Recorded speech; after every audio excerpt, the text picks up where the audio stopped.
Bonsoir. Donc, tout d'abord, je voudrais remercier les organisatrices de ce cycle. Je suis très jaloux parce que dans mon université, on ne fait pas du tout quelque chose comme ça et je trouve que c'est une excellente idée. Donc, je vais suggérer la chose très vite. Alors, c'est Flora qui m'a suggéré le titre. Je ne suis pas un spécialiste de traitement d'image. Je suis comme Flora et François vous l'ont dit, un mathématicien, mais disons que ça fait maintenant une bonne quinzaine d'années que je travaille en collaboration avec des gens qui font du traitement du signal et du traitement de l'image. Et voilà, ce qui me plaît, c'est justement d'interagir, de collaborer avec des gens d'une autre discipline. Et je trouve que c'est extrêmement enrichissant pour les deux côtés. Et donc, ce que je voudrais un petit peu à travers cet exposé, c'est vous montrer que les mathématiques sont une discipline qui est ouverte vers les autres disciplines et qu'elle s'enrichit des interactions qu'elle a avec les autres disciplines. Alors, donc je vais parler de fractales et de modélisation qui permettent, en modélisant des signaux ou des images par des fractales qui donnent des nouveaux outils, je dirais, notamment de classification de signaux, de classification d'images, et je montrerai quelques exemples d'applications. Je voudrais commencer par je dirais un petit peu l'historique du sujet. Et l'historique vient vraiment là de problèmes qui étaient internes aux mathématiques au XIXe siècle. Donc notamment un grand problème qui a sous-tendu, je dirais, une bonne partie de la recherche en analyse au XIXe siècle est un problème qui s'est posé implicitement quand les mathématiciens ont eu la définition d'une fonction continue. Donc peut-être qu'un certain nombre d'entre vous ont vu cette définition durant leurs études. Donc c'est une définition qui avait été introduite à peu près à la même époque, justement par Bolzano et par Cauchy.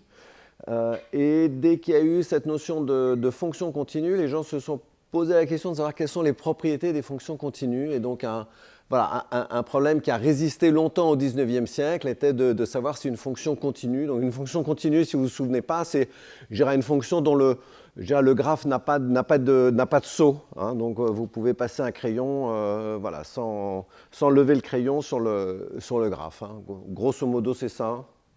François n'a pas l'air d'être trop choqué, donc voilà. Voilà. Et donc, quelque chose qui paraît assez naturel quand on dessine une fonction comme ça, c'est qu'effectivement, on peut mettre des angles à certains côtés, on peut mettre des choses un peu biscornues, mais on a l'impression que quand même, il y a des endroits où il doit y avoir une tangente. Et donc, pendant au moins une cinquantaine d'années, les mathématiciens, durant le 19e siècle, ont essayé de démontrer cette propriété. Alors, ce qui est curieux, c'est qu'il y a eu un contre-exemple assez vite qui a été donc construit par Bernard Bolzano en 1830, mais qui n'a pas été connu pour des raisons totalement, je dirais, extra-mathématiques. Hein. C'est parce que Bolzano était un moine qui vivait à Prague et qui a eu un comportement assez libéral durant politiquement, et donc du coup il a été interdit de publication par l'Empire austro-hongrois, et donc il ne pouvait pas publier même ses œuvres mathématiques qui sont restées inconnues pour la plupart inconnues pendant assez longtemps, et notamment ce joli contre-exemple qu'il avait trouvé. Il vaut mieux que j'utilise celui-là ? Non, ça va. Bon, très bien. Voilà, est resté inconnu. Et donc, en fait, c'est un second exemple qui a été, qui lui, a tout de suite été connu par tous les mathématiciens, qui a été tout de suite publié, qui est dû à Weierstrass. Voilà, donc ça c'est le buste de Weierstrass à l'Institut Mittag-Leffler près de Stockholm. J'ai pris cette photo durant un trimestre fractal, justement, qui avait lieu à l'Institut Mittag-Leffler, où le jour de l'anniversaire de Weierstrass, on lui met une petite couronne de fleurs pour l'honorer. Et puis tout le monde en profite pour boire quelques verres de vin. Voilà. Donc ça, c'est un beau souvenir, cette photo. Donc voilà l'une des fonctions de Weierstrass. Et donc, effectivement, ça, je dirais, ça se voit un petit peu sur le dessin qu'il y a partout des petites piques et on peut nulle part mettre mettre une tangente à la courbe. Voilà, donc ça c'est, je dirais, un petit peu les premiers exemples historiques d'ensemble fractal, vous voyez, qui sont un peu partout arabiscotés, mais où on voit qu'il y a quand même une certaine structure. Hein. Il y a une notion d'autosimilarité, vous retrouvez les mêmes structures à différentes échelles. Donc c'est pas n'importe quoi, c'est partout... en un certain sens, c'est partout horrible, mais ce n'est pas absolument n'importe quoi. Et l'idée de l'étude des fractales, ça va être d'essayer de quantifier un petit peu tout ça. Alors, curieusement, au sein des mathématiques, ce genre d'exemples, ou plutôt de contre-exemples, n'ont pas eu une grande portée. Les mathématiciens considéraient que c'était plutôt des contre-exemples un peu bizarres, bon, qui certes étaient utiles parce qu'ils montraient ce qu'était... voilà, ils avaient l'utilité de montrer des choses qui étaient fausses. Donc ça, on aime bien ça en maths, montrer que quelque chose qu'on croit vrai, en fait, que de temps en temps, l'intuition nous trompe et qu'on arrive à démontrer que quelque chose n'est pas vrai. Voilà, donc typiquement, Hermite n'avait pas l'air très content que ce genre d'objet existe. Et en fait, on peut dire la publicité, ou du moins l'importance de ce genre d'objet bizarre pour les mathématiciens est venue réellement des autres disciplines. Donc traditionnellement, je dirais la première fonction fractale était apparue bien avant l'exemple de Weierstrass, hein. Alors de façon pas bien construite mathématiquement, mais quand même, je dirais un petit peu implicite. C'est ce qu'on appellera plus tard le mouvement brownien, hein, qui a été en fait... découvert par Robert Brown et qui regardait des déplacements de particules à la surface d'un liquide et qui avait remarqué que ce déplacement a l'air lui aussi d'être partout complètement erratique. Il n'y a aucun endroit où on a l'impression qu'il y a une certaine vitesse dans une certaine direction, donc qui a de tangente à la courbe. Voilà, et c'est effectivement l'objet mathématique derrière a exactement cette propriété-là, un petit peu comme les fonctions de Weierstrass. Et je dirais le premier qui va vraiment formaliser un petit peu ces notions du côté de la physique, donc qui lui non plus n'était pas un mathématicien, c'est Jean Perrin qui, dans l'introduction d'un livre sur les atomes, écrit vraiment quelque chose qui est un peu le programme des recherches derrière les fractales, la géométrie fractale et ces fonctions qui sont partout ce qu'on appelle non dérivables, hein, c'est-à-dire qui n'ont à aucun endroit une tangente. Voilà, donc la citation est un peu longue, hein, mais donc, il dit « Si les fonctions à dériver sont les plus simples, les plus faciles à traiter, elles sont pourtant l'exception. » Voilà, donc il a cette idée qu'en physique et dans les sciences naturelles, voilà, les courbes qui n'ont pas de tangente sont la règle, c'est-à-dire que c'est un point de vue qui est vraiment le contraire de ce que pensaient les mathématiciens à l'époque. C'est plutôt ce bizarre, ce partout irrégulier qui doit, en fait, qui n'est pas bizarre, mais qui est ce qui se présente partout. Voilà. Donc il parle d'objets un peu différents de ce que proposait Brown, hein, les flocons qu'on obtient en salant de l'eau de savon. Donc de loin son contour peut sembler net, mais sitôt qu'on s'approche un peu, cette netteté s'évanouit. Voilà, si on prend une loupe, un microscope, l'incertitude reste aussi grande, car chaque fois qu'on augmente le grossissement, on voit apparaître des anfractuosités nouvelles sans jamais éprouver l'impression nette et reposante que donne par exemple une bille d'acier poli, en sorte que si cette bille donne une image utile de la continuité classique, notre flocon peut tout aussi logiquement suggérer la notion plus générale des fonctions continues sans dérivées. Voilà, donc c'est toujours un petit peu la même idée, mais il y a une autre idée vraiment qui apparaît, qui est une sorte d'invariance d'échelle. Hein. Quand on prend une loupe, un microscope, voilà, quand on augmente le grossissement, on voit à chaque fois des choses qui sont similaires, quel que soit le grossissement qu'on prend. Et ça sera vraiment l'une des propriétés importantes des fractales. C'est ce qu'on appelle l'autosimilarité, c'est-à-dire le fait que quand on fait des zooms, on voit essentiellement toujours la même chose ou des choses similaires. Voilà, donc du côté des maths, je dirais que l'évolution des mentalités a été nettement plus lente que du côté typiquement de la physique. Hein, et je dirais l'idée un peu similaire, la traduction mathématique de cette idée de Jean Perrin, elle apparaît vraiment en 1931 quand le Banach et Mazurkiewicz montrent que, en fait, en un certain sens que je ne vais pas préciser ce soir, la plupart des fonctions continues sont justement sans dérivée, sans tangente nulle part, quoi. Alors, donc, des fonctions de ce type-là je dirais dans la physique, dans le traitement du signal, dans le traitement d'image, maintenant il y en a plein, et c'est effectivement, je dirais, le cas de la plupart des signaux qui sont étudiés aujourd'hui, et pas forcément de la plupart des images, ça dépend, mais de beaucoup d'images, notamment des images de texture. Hein, là, j'ai mis une texture de forêt. Voilà, donc là, j'ai pris trois exemples de fonctions je dirais pour montrer des choses. C'est plus joli de voir des images, et on se concentrera sur des images tout à l'heure, mais pour vraiment voir ce côté nulle part dérivable, hein, c'est-à-dire qu'il y a nulle part de droite tangente, c'est mieux de voir des signaux monodimensionnels.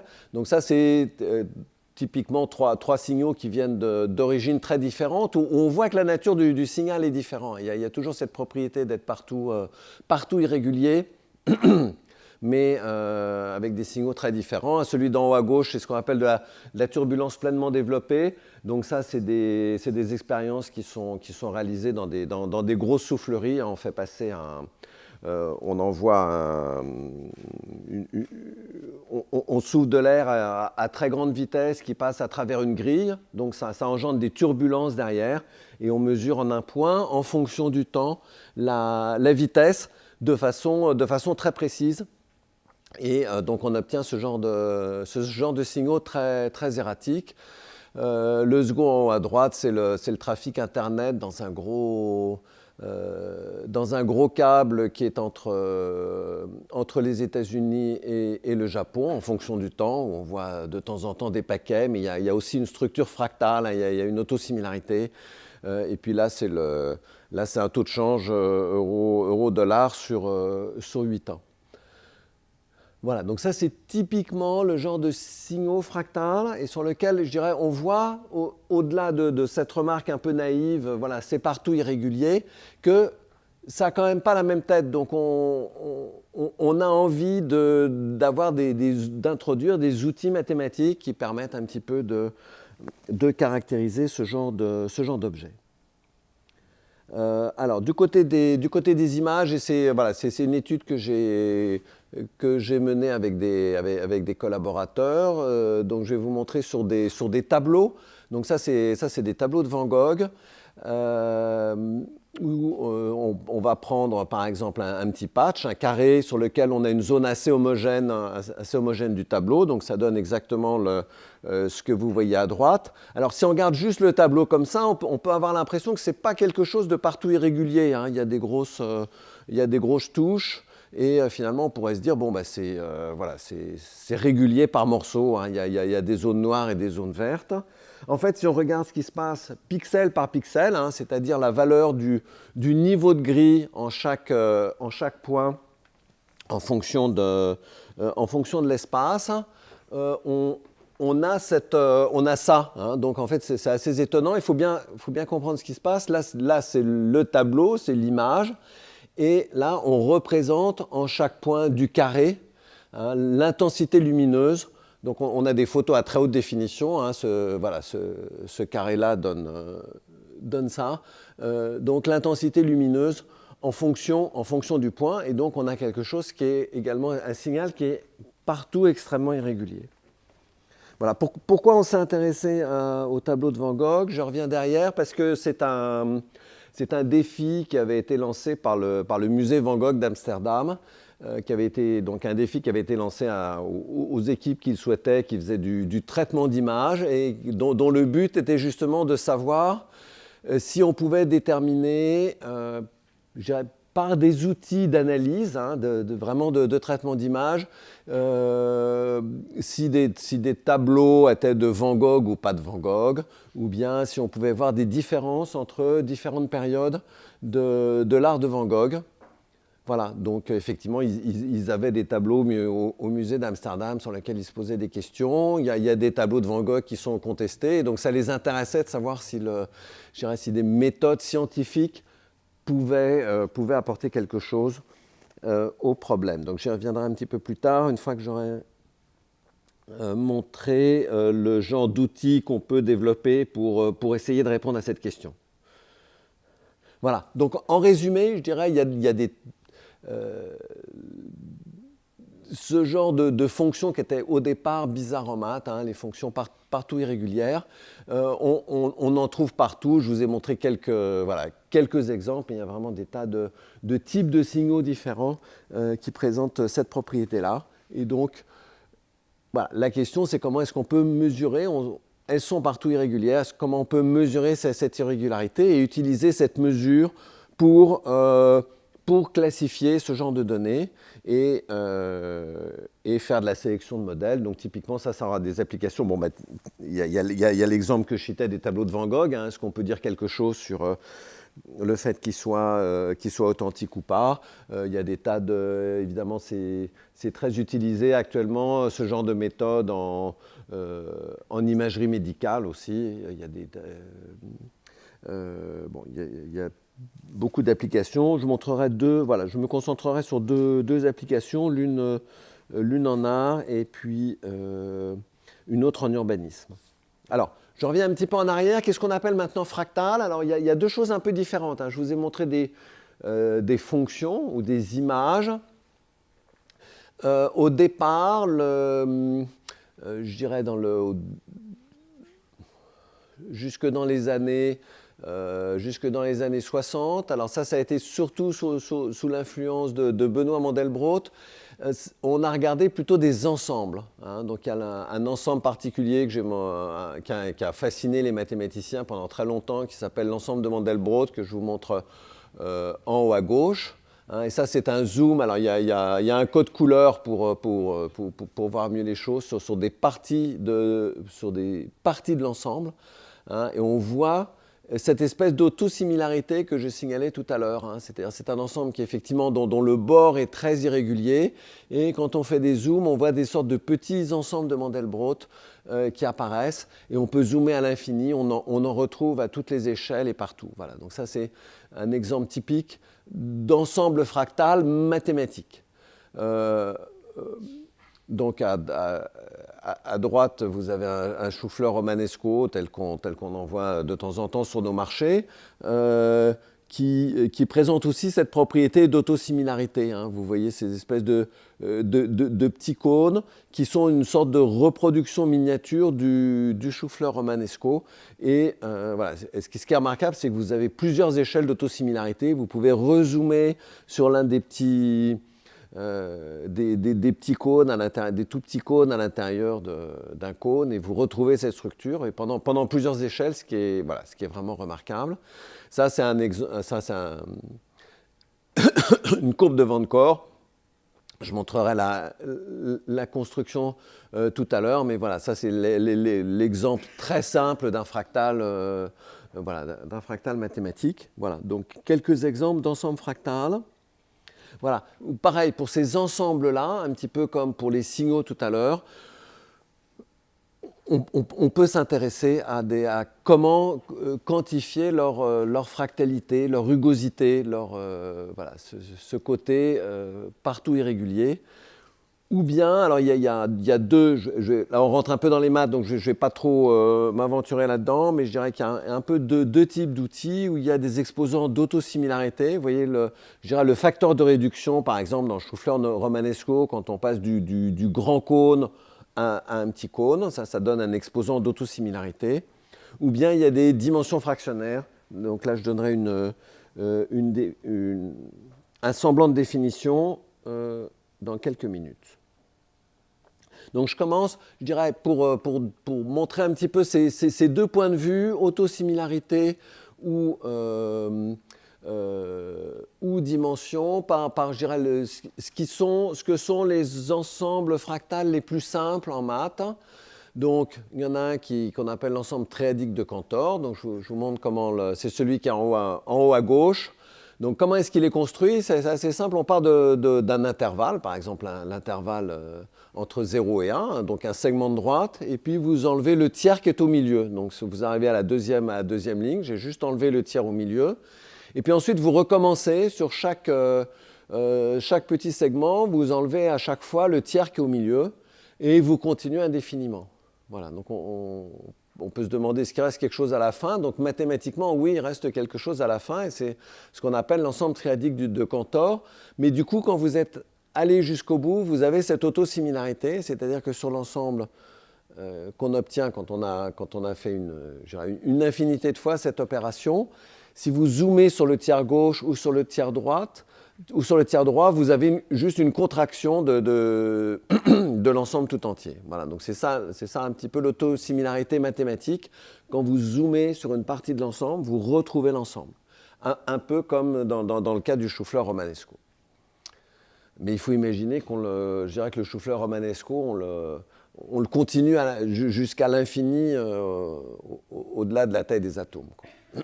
Voilà, la courbe de Van Core, donc je vous avais montré tout le flocon, là je vous montre juste une partie. Elle est construite aussi par itération de la même façon. Vous partez d'un segment et puis vous le remplacez par, voilà, vous ne changez pas le premier tiers. Sur le deuxième tiers, vous le remplacez par un petit triangle, par le sommet d'un triangle équilatéral, et puis vous laissez intact le dernier tiers. Et ensuite, donc, vous avez remplacé un segment par 4 petits segments, et vous continuez en itérant.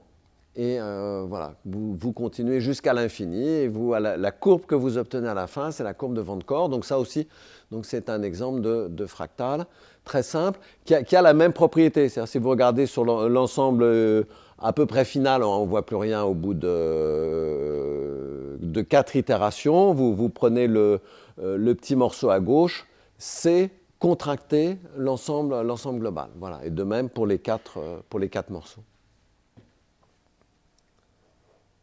Voilà, un autre exemple, ce qu'on appelle les poussières de Cantor. Hein, donc là, je vous montre juste l'ensemble final, mais c'est toujours ces mêmes processus itératifs. Hein, vous partez d'un gros carré, vous gardez juste les 4 carrés au coin, et puis sur les 4 carrés au coin, vous itérez et vous obtenez ce genre d'objet. Voilà, encore un autre exemple, voilà, obtenu exactement de la même façon. Hein, vous prenez un carré, vous enlevez cette fois-ci le carré central, hein, donc ça vous donne 1, 2, 3, 4, 5, 6, ça vous donne 8 plus petits carrés, et sur chacun, vous enlevez le carré central, hein, et vous itérez. Voilà, donc tout ça, ça donne des jolis ensembles mathématiques. Voilà, au bout d'un grand nombre d'itérations. Et voilà, une chose intéressante, c'est qu'il est utilisé, ce genre d'objet est utilisé par les urbanistes pour essayer de modéliser. Alors c'est un peu primitif, mais il y a quand même cette photo que j'ai prise dans un livre de Pierre Frankhauser avec qui je travaille et qui est un spécialiste d'urbanisme. Voilà, si vous regardez cette vue aérienne de Khartoum qui a été prise, je crois, dans la première moitié du XXe siècle, je trouve que ça ressemble quand même un petit peu au tapis de Sierpinski, quoi. On voit donc, évidemment, c'est un peu naïf de dire qu'on peut modéliser des villes comme ça, mais l'idée qu'il y a une modélisation fractale des villes est quelque chose d'important et donc sur lequel je reviendrai. Il y a un autre. Donc moi, je suis à Créteil, je suis dans l'est parisien. Hein, exactement de l'autre côté de Cergy. Et voilà, il y a notamment un bâtiment pas très loin à l'école des Ponts et Chaussées où visiblement l'architecte s'est un petit peu inspiré de ce genre de construction.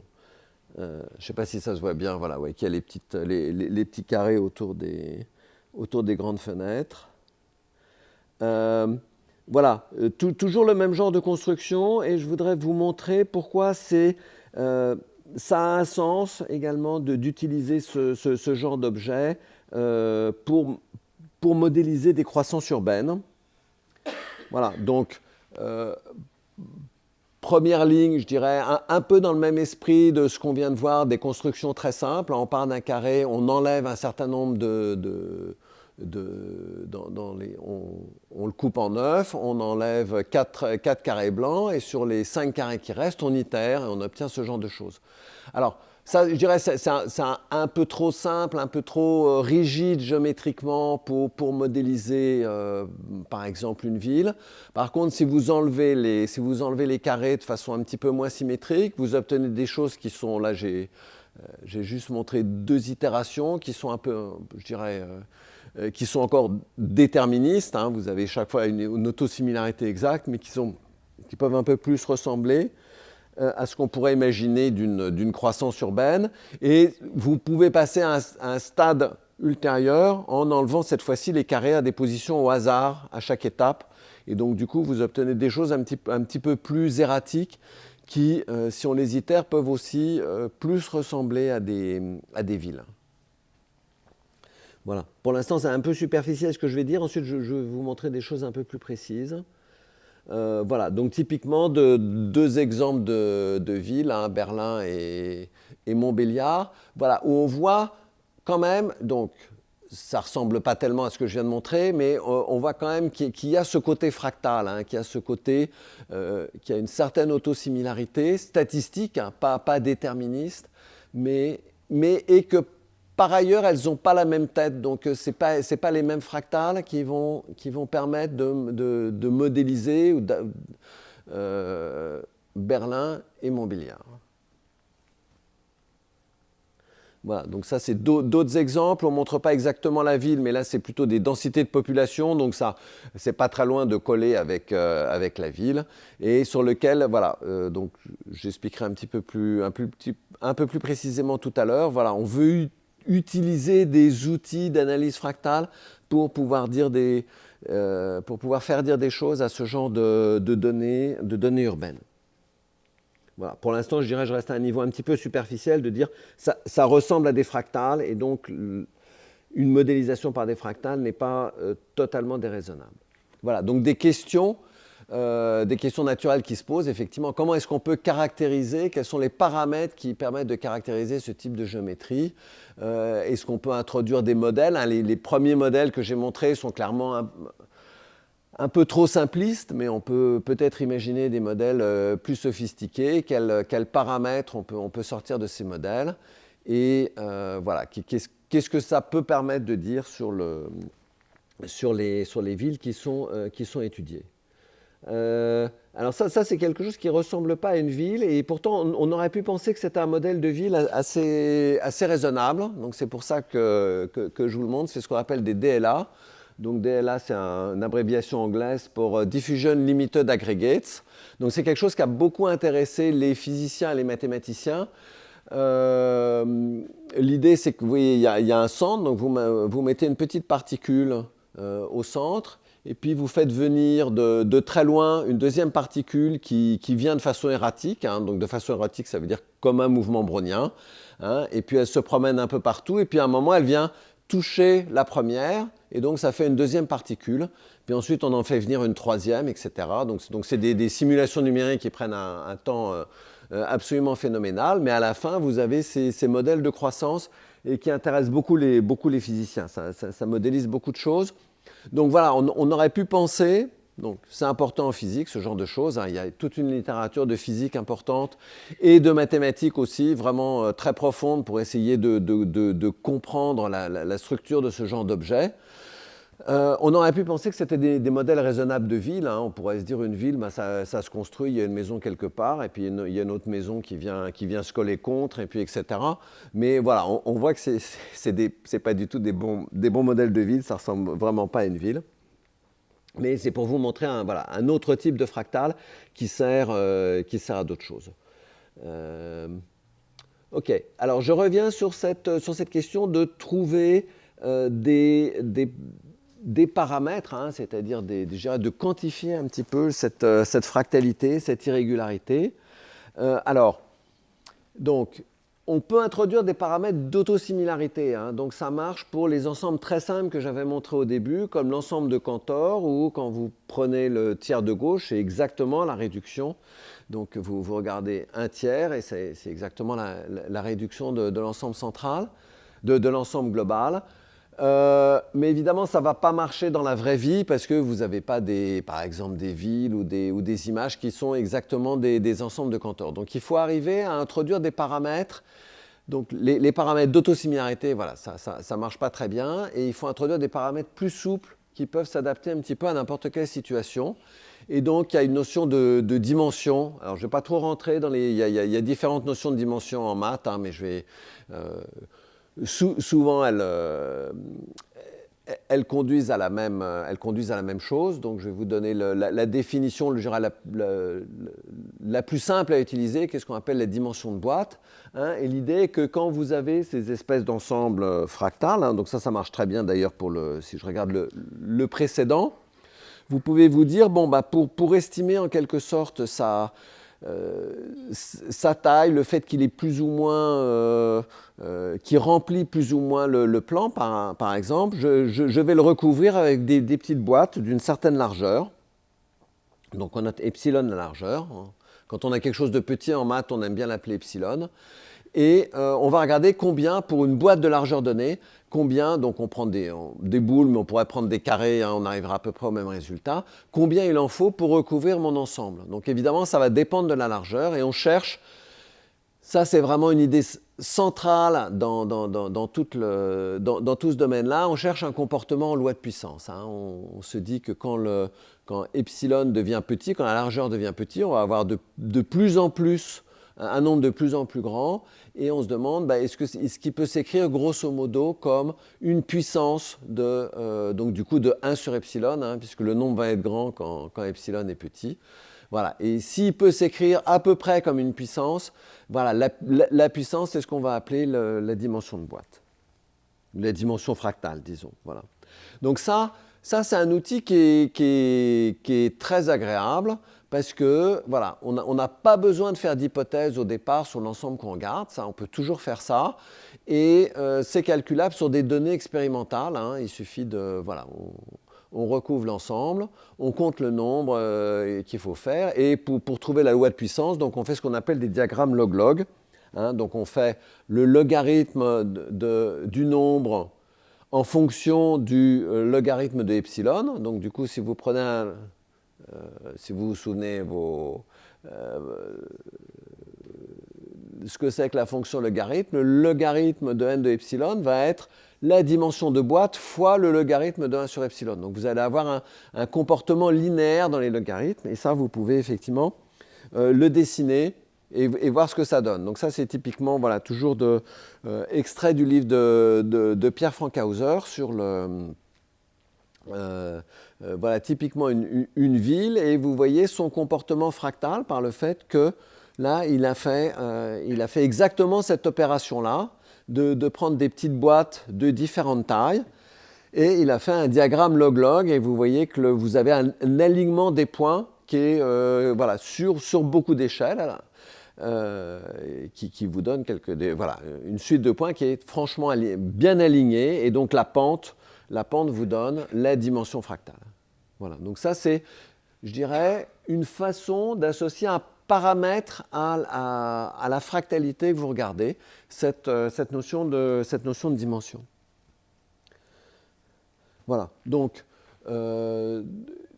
ensuite se pose le problème plus complexe effectivement, de savoir comment modéliser. Donc effectivement, je disais tout à l'heure, je reviens toujours sur ces exemples de villes qui m'intéressent, notamment donc une ville dont on a l'impression qu'elle serait pas mal modélisée si on mettait un petit peu d'aléatoire par une sorte de poussière de Cantor. Et si vous zoomez sur le centre-ville, au contraire, vous avez quelque chose de beaucoup plus dense qui serait plutôt modélisable par un tapis de Sierpinski. Donc ça c'est une difficulté qu'ont les gens en urbanisme, qui est qu'il faut avoir des modèles avec des paramètres qui ne sont pas figés, mais qui peuvent varier suivant l'endroit et suivant l'échelle. Donc ça conduit à des modèles de fractales assez compliqués, qui sont encore mal compris mathématiquement. Alors, maintenant, je voudrais revenir à des signaux. Donc là, j'ai parlé d'ensemble. Donc ça, c'est voilà, typiquement le genre de modélisation qu'on aime bien quand on s'intéresse à des données urbaines. Donc je reviens maintenant à des signaux, donc à des fonctions, qui sont ou des fonctions d'une variable, donc des vrais signaux, ou bien de deux variables, comme le... excusez-moi, j'avais laissé un mauvais... c'est pas un euro contre dollar, c'est le morceau du tableau de Van Gogh.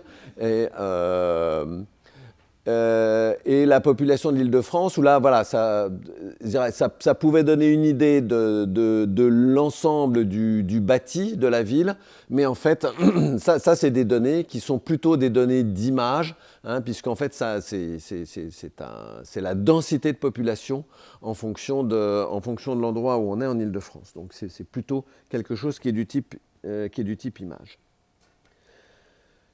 Alors, donc là, je ne vais pas vous décrire précisément, mais là, on se rapproche de mon domaine de recherche. Quand on analyse des signaux ou des images, donc c'est ce qu'on fait, c'est plutôt ce qu'on appelle de l'analyse multifractale, hein, c'est-à-dire qu'on va essayer d'associer toute une famille d'ensembles fractales à ces images.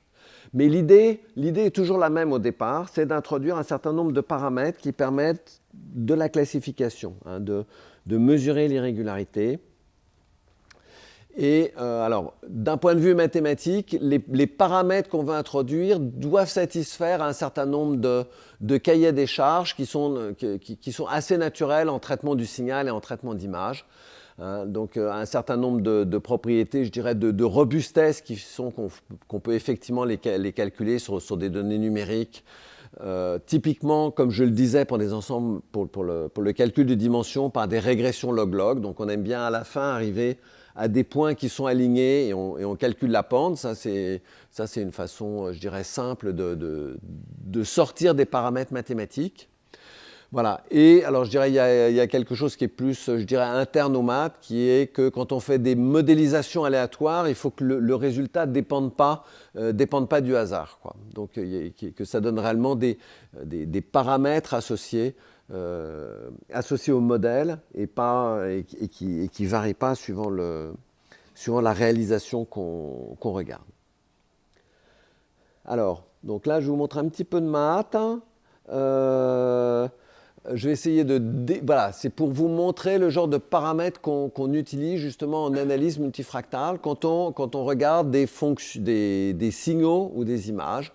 Et donc il y a une famille de paramètres importants qui ont été introduits par Kolmogorov. Donc Kolmogorov, c'est un grand mathématicien russe du milieu du XXe siècle, hein, qui a réellement fait avancer à la fois beaucoup de domaines des maths, hein, notamment c'est lui qui a posé, je dirais, les fondements mathématiques de la théorie des probabilités, mais qui s'est intéressé aussi à la turbulence, hein. Donc le genre de données que je montrais au départ, hein, ce qu'on obtient dans la vitesse d'un écoulement turbulent dans une soufflerie. Et il se posait la question, justement, typiquement sur le signal que j'avais montré, de savoir comment est-ce qu'on peut je dirais, caractériser, quelles sont les propriétés mathématiques de ce genre de données. Et pour ça, il a introduit ce qu'on a appelé la fonction d'échelle de Kolmogorov, qui est définie. Alors, je mets une définition mathématique, je vais essayer d'expliquer ce que ça veut dire. Hein, l'idée, c'est vous avez des données qui sont partout irrégulières, donc ça s'exprime par le fait que si vous faites des petits accroissements, si vous regardez des petits accroissements de la fonction, ils vont être assez grands. Alors, pour des données de turbulence, par contre, ils vont être, voilà, suivant si vous vous déplacez le long du signal, vous allez obtenir quelque chose de complètement erratique. Et l'idée est de moyenner, donc c'est ce que symbolise le signe intégral au début, de moyenner la taille de ces accroissements pour avoir quelque chose qui soit un petit peu robuste, un petit peu stable numériquement. Voilà. Et il introduit un paramètre, c'est-à-dire qu'il ne regarde pas l'accroissement, il l'élève à une certaine puissance P, et P c'est le paramètre. Et du coup, ensuite, il revient sur cette idée des fractales que je disais au début, c'est-à-dire qu'il va chercher un comportement en loi de puissance. Voilà.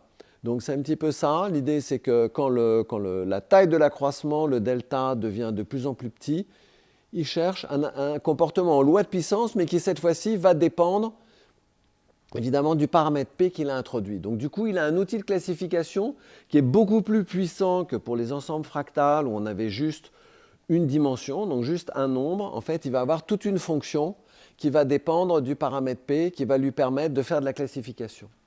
Voilà, notamment la question qui se posait, c'est est-ce qu'on peut modéliser ces écoulements turbulents par un certain type de processus aléatoire, ce qu'on appelle maintenant les browniens fractionnaires, qu'il avait introduit peu de temps avant. Et donc, justement, cet outil-là a montré que non, parce que sur un brownien fractionnaire, on doit avoir une fonction zeta de P qui est linéaire, alors que pour des écoulements turbulents, on obtient quelque chose qui est une belle fonction bien ronde, en forme de cloche. Et donc typiquement, ça a été l'un des premiers succès un succès négatif, si on veut, mais quand même l'un des premiers succès de sa méthode, de montrer qu'un écoulement turbulent, c'est beaucoup plus compliqué que les processus aléatoires simples auxquels on avait accès à l'époque. Alors, je voudrais juste donc, vous montrer quand même que cet outil déjà marche bien numériquement. Donc d'abord sur des images très simples. Hein. Ça, c'est des fonctions, ce qu'on appelle des fonctions indicatrices. Donc c'est 0 ou 1, et puis on a rajouté quelque chose de régulier. Donc la fonction indicatrice d'un disque, où on sait que la fonction zeta de P ne dépend pas de P et doit valoir tout le temps la valeur 1. Donc là, je vous montre à gauche les régressions log-log, hein, donc les points alignés qui permettent de déterminer la pente. Et la pente, elle vaut vraiment 1, elle est vraiment pas loin de 1 numériquement pour toutes les valeurs de P. Donc ça, c'est juste pour vous montrer que c'est toujours ce qu'on fait avant je dirais, quand on introduit des nouveaux paramètres mathématiques qui peuvent permettre de faire typiquement de la classification. On teste d'abord sur des objets mathématiques, hein, sur des fonctions, sur des images pour lesquelles on connaît d'avance, on sait calculer le résultat pour regarder si on ne se trompe pas trop. Voilà. Et une chose un petit peu plus compliquée, donc la fonction indicatrice de ce flocon de vent de corde dont je parlais tout à l'heure. Hein, et on peut aussi, donc on le voit comme une image, cette fois-ci plus comme un ensemble, mais comme une image. Hein, on met du 1 à l'intérieur et 0 à l'extérieur, et puis on rajoute quelque chose de régulier pour voir si c'est robuste en ajoutant quelque chose de régulier.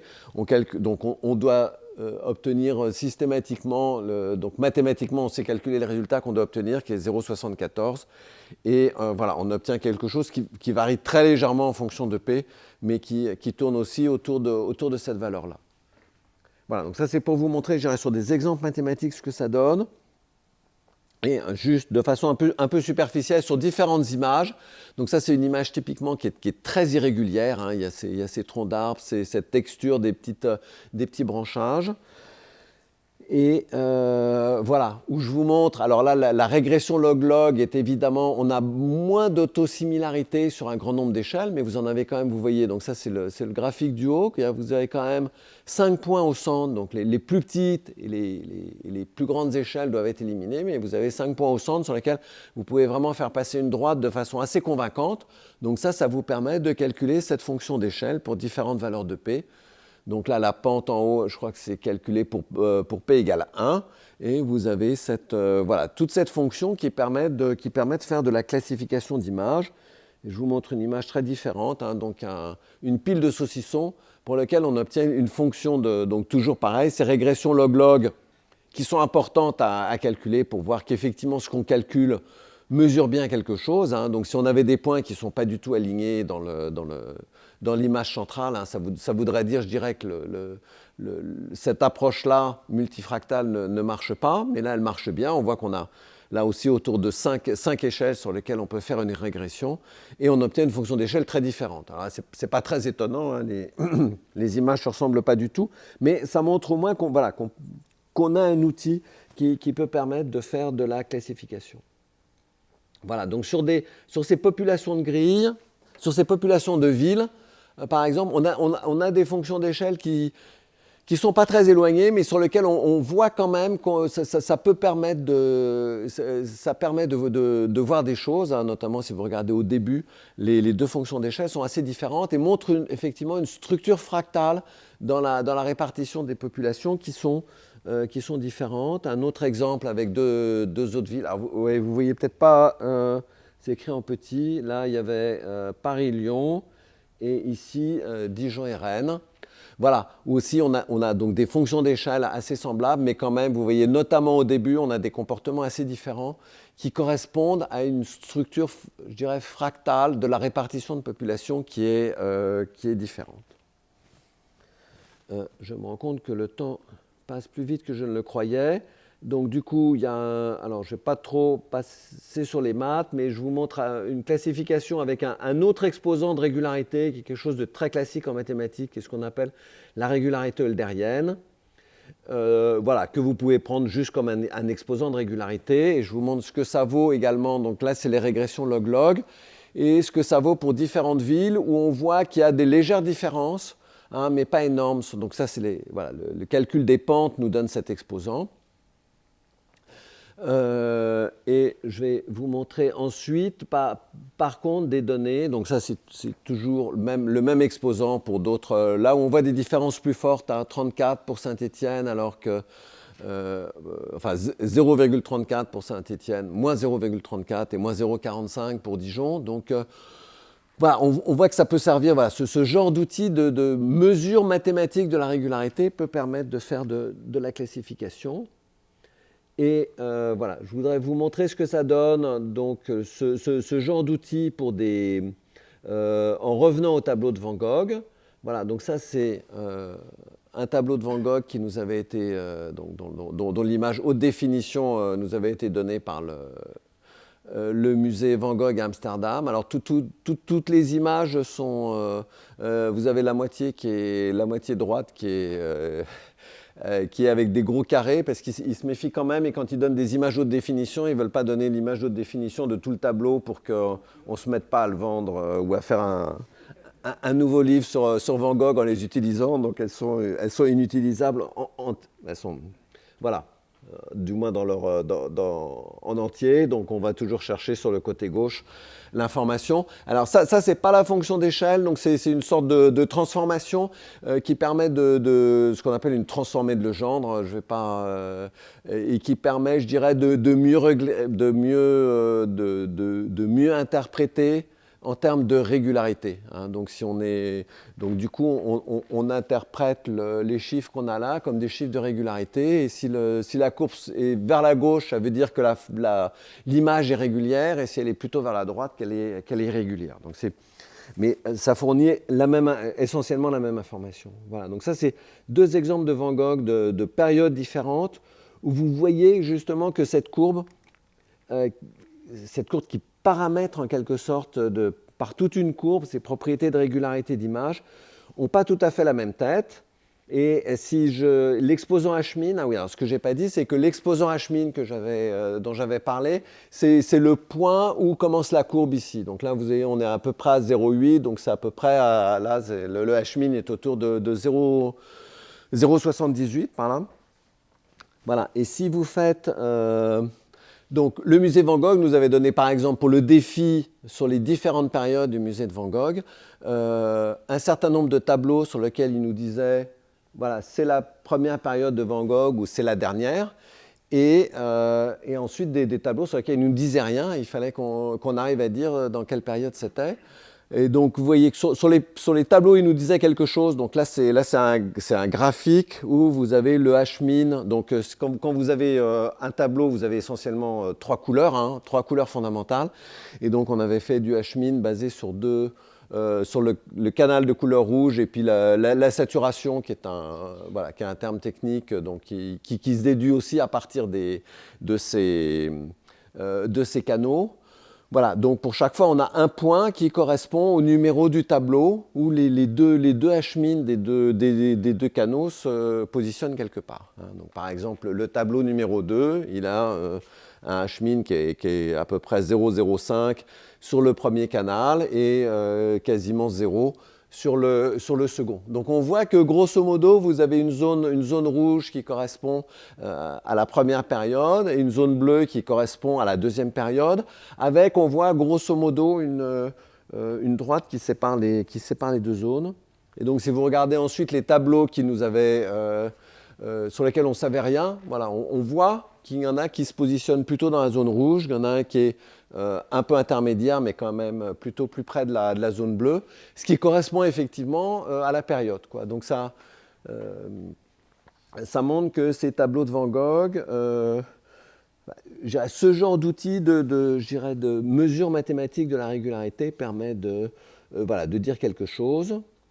Alors, ensuite, il y a eu toute une discussion, c'est assez intéressant, qui a été introduite suite à ces résultats où les gens ont dit, mais finalement, on n'est pas très sûr de ce qui est mesuré. Par exemple, le cadre, je veux dire, la trame de la toile ressort un petit peu dans un tableau, donc il est possible que Van Gogh, que vous ne mesuriez pas la régularité du tableau, que ce que Van Gogh a, que vous mesurez, par exemple, le fait que Van Gogh peignait sur certains types de toiles et des gens qui voulaient l'imiter peignaient sur un autre ou des choses comme ça, ou qu'il utilisait certains types de brosses, de pinceaux, et que enfin voilà, qu'est-ce qu'on mesure exactement? Et donc pour essayer d'avoir de mettre en défi en quelque sorte ce genre de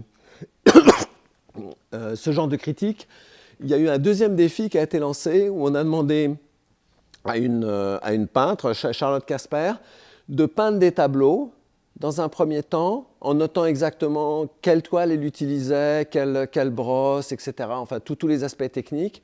Et puis, plusieurs mois après, de copier le tableau qu'elle avait peint en utilisant exactement les mêmes outils techniques, mais voilà, en essayant de ne pas faire une œuvre, mais vraiment de recopier le plus parfaitement possible l'œuvre qu'elle avait faite. Voilà, pour essayer de voir s'il y a quelque chose d'intrinsèque sur le fait de recopier une œuvre qui peut être discerné. Voilà, donc voilà, sur chacun des tableaux, pour chaque canal de couleur, toujours pareil, on a découpé des petits patchs, des petits carrés sur lesquels on avait quelque chose une texture assez homogène. Et voilà, donc ça c'est les fonctions d'échelle de Kolmogorov à gauche. Enfin, il y a un petit raffinement mathématique, c'est pas exactement ça, mais enfin voilà, en première approximation, c'est ça. Et pour mieux discerner le côté régularité, on prend ce qu'on appelle leur transformé de Legendre. Hein, donc, mais il y a essentiellement la même information à droite et à gauche. Alors, ce qu'on obtient sur tous les tableaux, elle en a fait une dizaine à peu près, c'est quelque chose d'assez intéressant, qui est que vous obtenez une certaine courbe sur le tableau original et la même courbe translatée vers la droite, c'est-à-dire plus régulière. Hein, vous avez un gain de régularité mathématiquement à peu près de 0,2 sur la copie. Donc effectivement, on voit que l'acte de copier plutôt que l'acte de créer le tableau est perceptible, alors que quand vous regardez les deux tableaux, a priori, vous avez quand même l'impression qu'ils se ressemblent. Et bon, ils ont été peints par la même artiste. Enfin, voilà. Mais ce genre de méthode arrive sur la texture même de la toile, à faire ressortir le fait que, systématiquement, voilà, on peut dire quel est l'original et quelle est la copie. Bon, je vois que le temps passe. Je voulais vous montrer la même chose sur des tableaux de Bruegel, mais bon, c'est essentiellement la même information. Et donc, je voulais peut-être, pour finir, voilà, juste dire effectivement qu'est-ce qui est intéressant, là-dedans, c'est que vous voyez qu'il y a les mêmes outils mathématiques, finalement, qui peuvent servir à des choses assez diverses, quoi. Ou bien à classifier, par exemple, des répartitions de population de villes, ou bien à classifier des tableaux de Van Gogh. Et je pense que c'est assez emblématique, je dirais, des mathématiques qui donnent des outils, voilà, qui donnent des outils abstraits et qui du coup, du fait même de leur abstraction, voilà, trouvent des applications dans des champs qui, a priori, sont très différents et n'ont pas grand-chose à voir. Et donc, je voulais finir par les assises des maths dont Flora a parlé, qui se sont passées la semaine dernière et qui, je pense, pourraient vous intéresser. Alors, évidemment, c'est passé, mais où ce genre de choses ont été vraiment discutées et tout a été filmé. Les vidéos, je pense, d'ici quelques jours seront disponibles. Donc si vous allez sur le site web, le processus des assises était justement de faire parler des gens qui ne sont pas mathématiciens, mais qui sont des scientifiques d'autres disciplines ou des industriels ou des gens dans la société et qui expliquaient pourquoi il y avait des nouvelles mathématiques qui étaient suscitées par leur discipline ou leur industrie.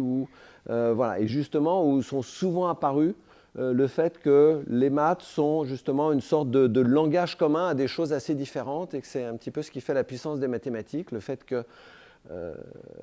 c'est à la croisée de beaucoup de chemins et de beaucoup de disciplines. Voilà, et puis pour finir, bon, ça c'est quelques... voilà,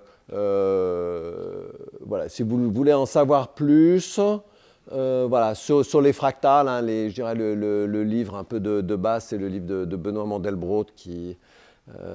mais bon, il y en a d'autres qui sont très pédagogiques, hein, celui de Jens Feder ou de Manfred Schröder, je l'aime beaucoup. Voilà, j'ai cité Pierre Frankhauser vraiment sur les fractales, pour les modèles fractals pour les villes.